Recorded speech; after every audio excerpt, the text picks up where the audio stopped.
Your support truly means everything to us. With nearly 90% of our viewers still not subscribed, we need your help to keep crafting emotional and meaningful stories. Tap that subscribe button, ring the notification bell, and drop a comment with your city. We'd love to know where you're watching from. Now let's begin. About 7 years ago, I accidentally bumped into my future wife during my lunch break. She immediately caught my attention with her practicality and genuine kindness. I mean, a girl from a small town who didn't drink or smoke. For a guy like me, it's like hitting the jackpot, right? In any case, the relationship between us developed quite quickly, and before I knew it, we got married just 6 months later. The wedding was very modest.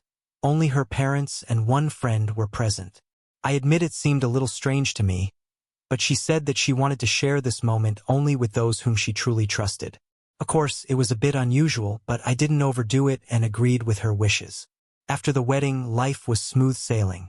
She never pried into my stuff and focused on keeping our home in order. Whenever I was stressed or worried, she had my back.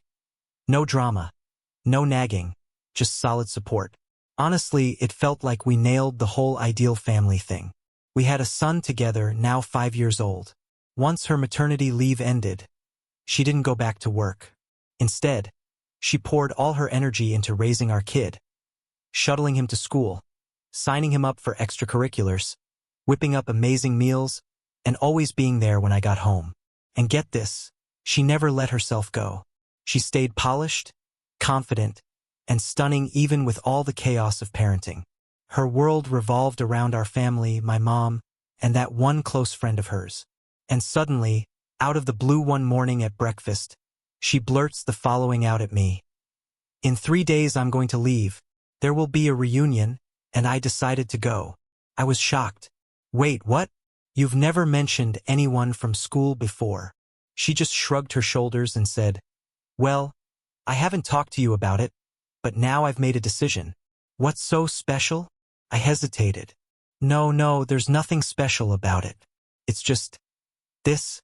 It's a little unexpected, you know?" She retorted, "I think after all these years I deserve to go and do something for myself. Don't you agree?" I muttered, "Yes, of course, no problem. If that's what you want, go ahead." And honestly, she had a point. Everyone needs a little social time now and then, right? Plus, our son would be staying with her parents, so it wasn't like she was ditching responsibilities. Still, the suddenness of it all nagged at me, but I didn't push it and let her go. Fast forward.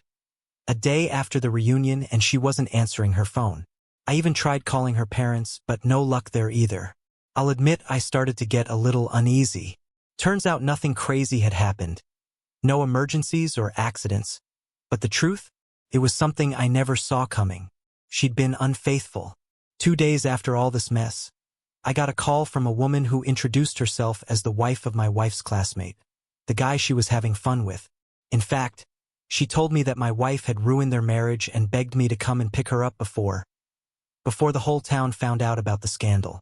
As soon as I found out the address, I didn't waste a second. I rushed there, and as soon as I entered, I was just screaming with rage. To be honest, it's a good thing that her so-called boyfriend wasn't around. Otherwise, I would have ended up in handcuffs.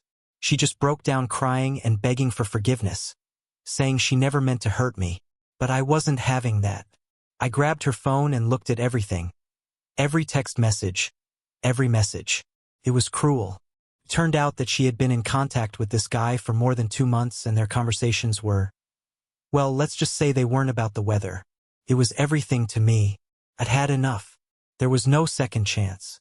I rushed to her parents, picked up my son, and told them what had happened. They begged me to calm down, saying things like, "Think about us. Gossip will ruin us." But to be honest, I didn't give a damn about their reputation or any drama. We ended up divorcing, and I got custody of our son. The first few months were rough, really rough, but over time, the anger faded and my son and I found our rhythm. We've grown closer, and I like to think we understand each other better now. As for her, well, she's stuck in a bad place. That toxic love of hers completely wrecked her. She's living with her parents, barely leaves the house, and only sees our son occasionally.